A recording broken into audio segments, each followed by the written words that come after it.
Hi, everybody. Thanks so much for inviting local artists to share their artwork and stories with you all to inspire you to bring contemporary art into your classrooms. Thank you especially to Meredith Dvorsky of the Department of Cultural Affairs and Steve Heil, President of the New Mexico Art Educators Association, for inviting local artists to contribute to the important work you all are doing for the young people of New Mexico. I wanted to start with this image because it's a great old postcard of where I've lived and worked as an artist for most of my career. This is Cordova, New Mexico. It's about 32 miles north of Santa Fe and about 3 miles east of Chimayo. There are some great artists and art educators from this part of the state. Let's see if I can. So my name is Paula Castillo. I'm a contemporary artist born and raised in New Mexico.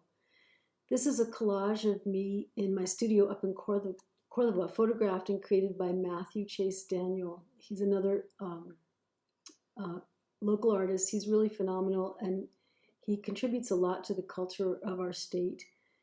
I was born and raised in Belen, though.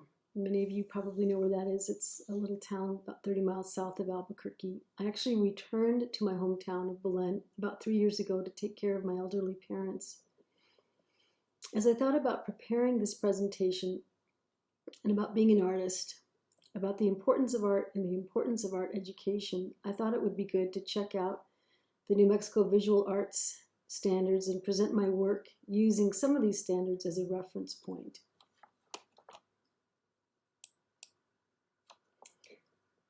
This is an image of me with my 2 sisters out in front of our childhood home. I grew up the middle of 5 children next to the railroad tracks in Belen, New Mexico. My dad grew up in this town. My father's family were Indo-Hispanics. They were all raised in the Belen region.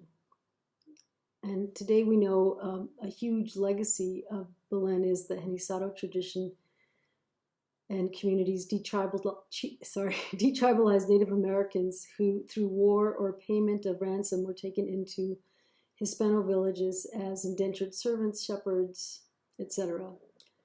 My dad's family grew grapes, were gifted gamblers, and gifted business people. One standard that stood out to me, and I thought of it as I wanted to show this image, was that one of the goals is for students to explore connections between the elements of visual arts and other content areas. And as we all know, art does not exist in a vacuum. It helps us primarily to understand who we are, who our communities are.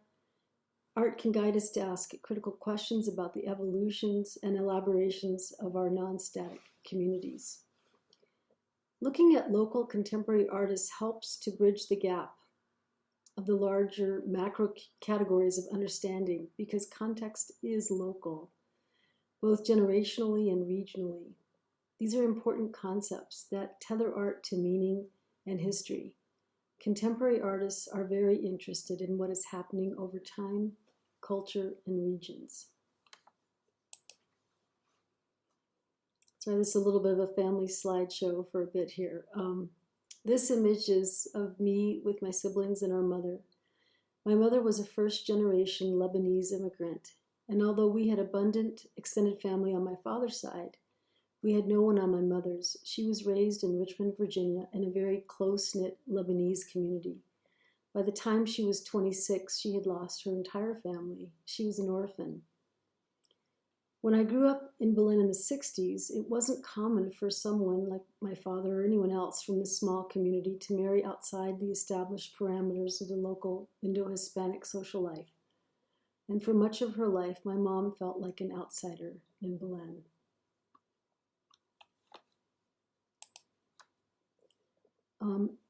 This is the first image of art that I'm showing you of my work. This is a temporary installation I completed a few years ago. It's called Arroyo House. My mother's experiences of feeling like an outsider made me think about the idea of boundaries from a very young age. I often wondered, how does it help to be so territorial, to establish such strict parameters for boundaries when, after all, aren't we all just really porous? I often wondered if territories were just a leftover from a time when it was practical and healthy to draw lines so quickly. I'm fairly confident in saying that my mother's experience of being an orphan and an outsider is an underlying theme of all my work. So, my art practice really is an effort to insert my participation into existing circuits with the special intention of highlighting our vulnerabilities, our nearnesses, and our ability to translate and thus act in the world. This piece perfectly illustrates using visual language this idea for me. We all know arroyos, being here in New Mexico, those steep-sided gullies formed by the action of fast-flowing water. In New Mexico, arroyos not only dominate the landscape, they are also political, cultural, and geosculptural artifacts that fit perfectly within the larger frame of human geography.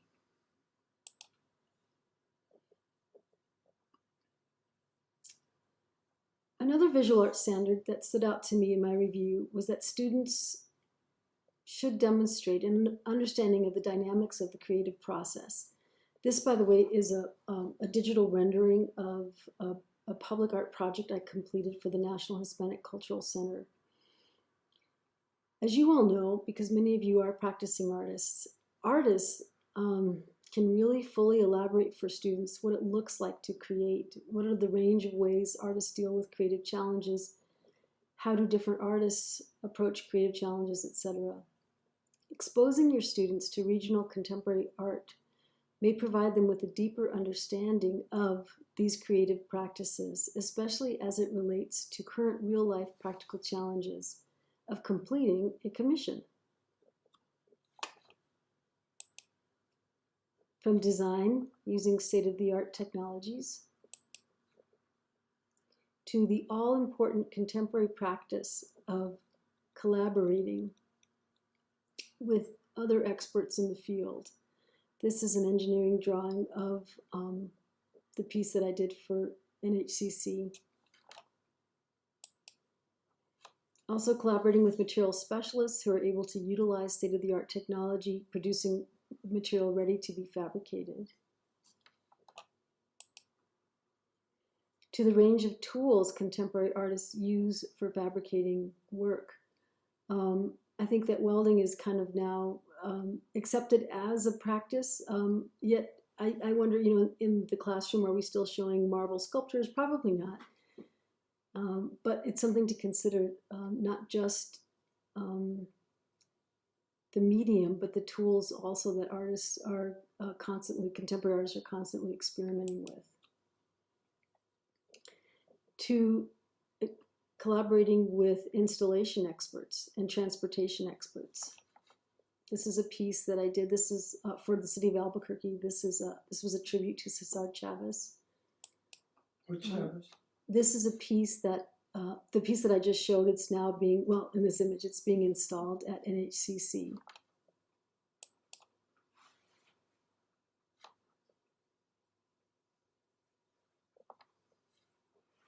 And this is the piece fully installed at NHCC. This is underneath. This is on the Plaza Mayor, and you can. It's sort of like, I call it a levitating box. You can go underneath it and see above it, and we're hoping at some point to get some seats in there too. This is the back side of the tribute to Cesar Chavez. So another collaboration, again, with some material experts in casting concrete.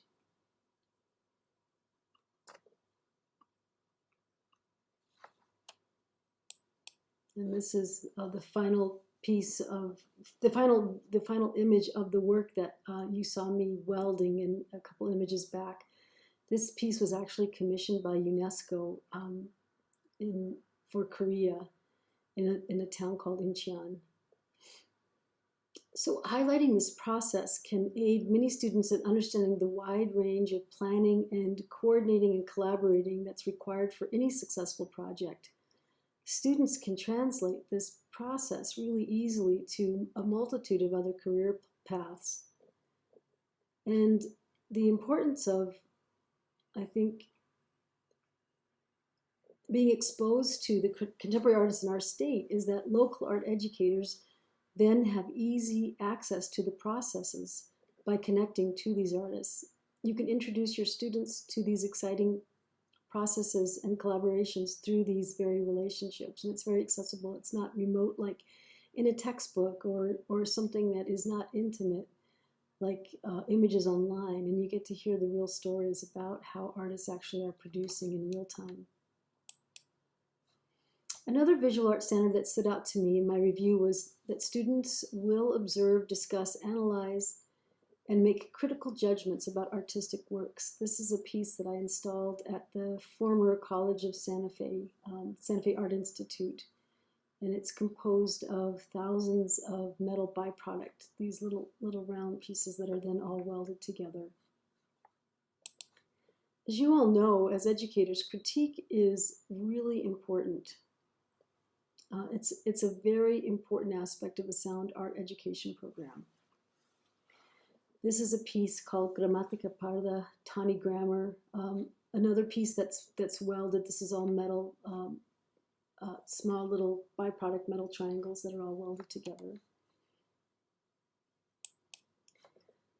So critique is really important, but critique requires us to be able to bring a wide range of other diverse content to the discussion, from psychology to sociology to biology to environmental science to politics to literature. This piece is in the collection at the New Mexico Fine Arts Museum. It's called Double Borrega, or Double Sheep.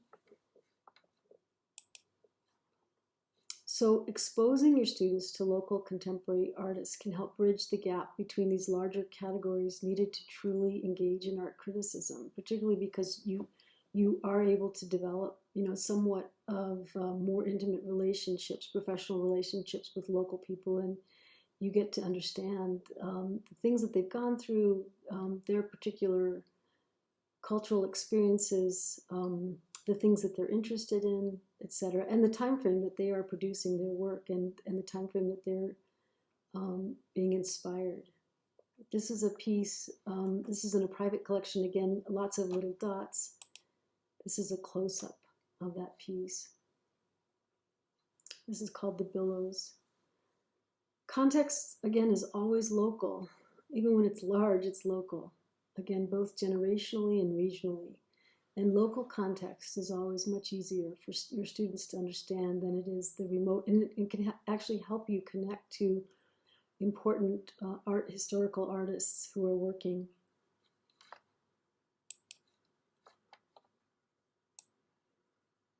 So this is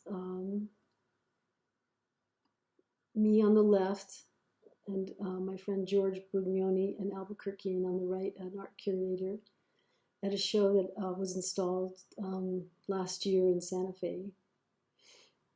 We're waiting for the opening event. Another visual art standard that would seem to me important is that students will show an increased awareness of diverse peoples and cultures through visual arts. One of the biggest flaws in arts education still is the difficulty accessing materials to showcase artists who truly represent who we are in our communities, to help students make connections, to help students realize these instances of profound art making, that they are not out there beyond us, beyond them, but they're local and understandable and realizable. Engaging children with artists who look like them, who have similar experiences, and come from similar backgrounds is, as you know, a great source of inspiration and empowerment. This is, I'm carrying in a big, or we're getting ready to carry in a big work, and I'm measuring to make sure it fits in the door. This is that same show up in Albuquerque. This is the piece, we're getting ready to hang it.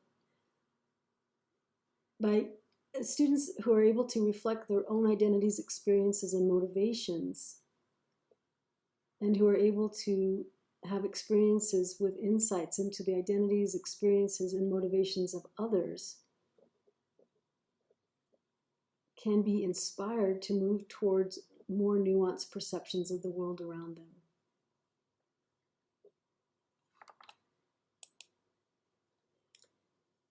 This is a piece called Tethered. It's all made of lock washers and hand-twisted wire. Another visual arts standard that stood out to me in my review is that students will demonstrate knowledge about how technology and invention have historically influenced artists and offered new possibilities for expression. And this is an object. This is typically what we think of sculpture. This piece actually was showcased at the National Women's in the Arts Museum in DC recently for a show on women who worked with metal. This is another installation piece. So arts education may struggle with a nostalgic historicism regarding arts creation. Most students today, just based on my experience working with young people in our state, see the arts as still embedded in a modernist model. Artists working alone in a studio with materials like paint and marble, producing art as an activity in isolation from daily experiences. But contemporary art includes an incredibly diverse range of work and materials to include, yes, absolutely traditional mediums like painting, but they now also, as you all know, include installation, performance, video art, and social activist art. This is an intervention I did a couple of years ago. It's a tongue-in-cheek response to the Walmart-funded Crystal Bridges Museum that you probably all are familiar with, an amazing museum. Their first exhibit was called The American Spirit, and I thought it would be fun to play with it. And so I got lots of images of Walmart in different places in the nation and overlaid them onto traditional paintings. The original painting here is William Merritt Chase's Seaside Flowers, painted in 1897. These were converted into cards and then put into the card section at Walmart stores. It's a drop intervention.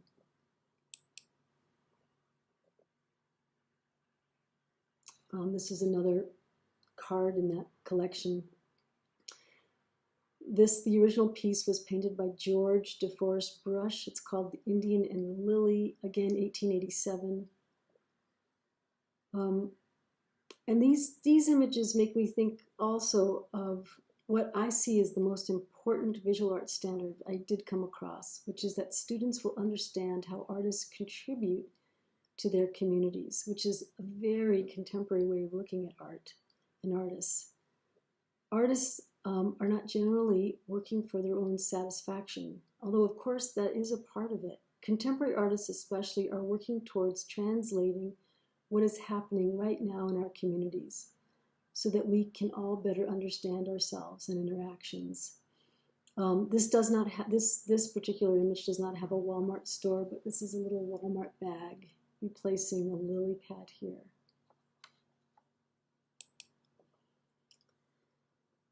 As educators, critical pedagogy is very important to you. Critical pedagogy, as you all know, is a philosophy of education described by Henry Giroux as an educational movement guided by passion and principle to help students develop the ability to take constructive action in their world. The artist is very much like an educator. They're a freelance agent to some degree, and they're a producer. They're a cultural producer. You are forming your clients, and as such, you open the way for students to critically examine how our democratic society, in order to foster dialogue between humans about humans and the world. This image is from a large project I worked on with students who attended the alternative high school in Santa Fe, and it's called Over the Fence. And the students were housed in these old portable buildings, and on one side, which is where the fence is right here on this side, looking south, was a DOT property, and then looking east was the very posh Santa Fe Art Institute, but they all had this cortina wiring at the top. Many contemporary artists, like educators, want to create connections. This is one of the products of Over the Fence with those students I just showed you. It's called Fantasy. It's a mock tourist brochure, but it's really not mock at all. It's very real. It was produced by the students and placed around the city. I curated it and guided them.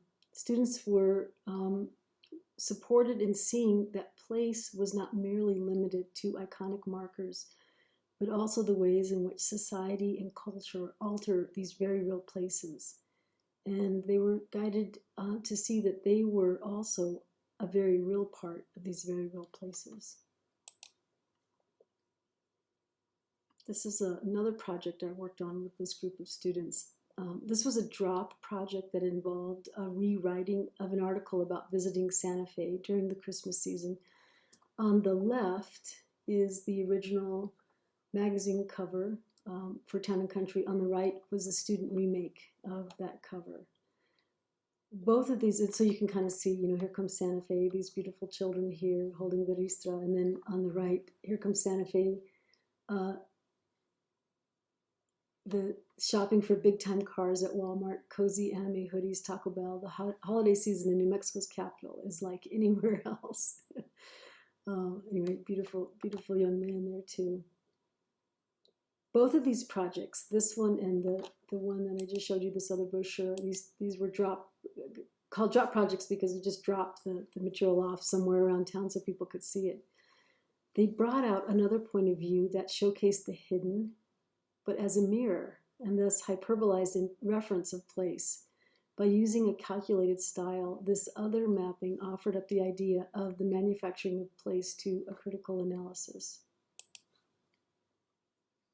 Who's that picture of? This is my dad's right back here. He's hanging out. That's one of a student I worked with.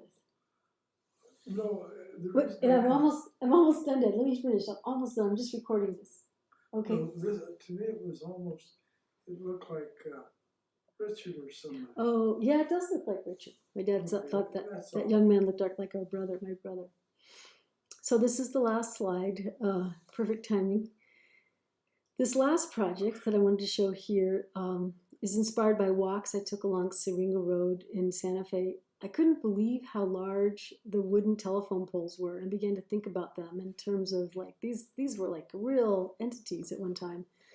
So I wrote a lot of letters to these trees. It's called Letters to Dead Trees.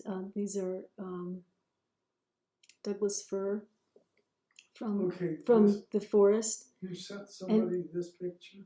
Yes, I did. And they answered back to you? I'm talking to them right now. Okay. Well, it's okay. No, okay. I'm trying to find out what you're saying.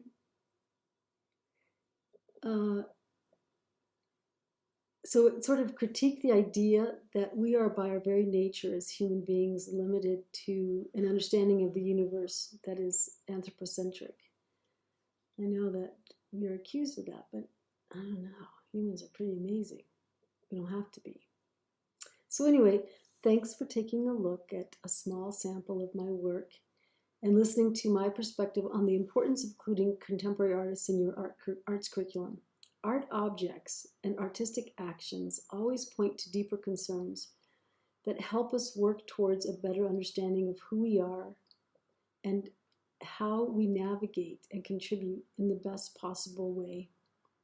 Local contemporary artists, and there are many, many of them in New Mexico, we're an amazing state, are an incredible resource for all of your visual arts lessons and standards. Thank you again to everyone. I hope you all have had a lovely conference. Bye-bye. Oh, you want to see my dad? Hey, Dad, come over here and say hi. Come say hi real quick.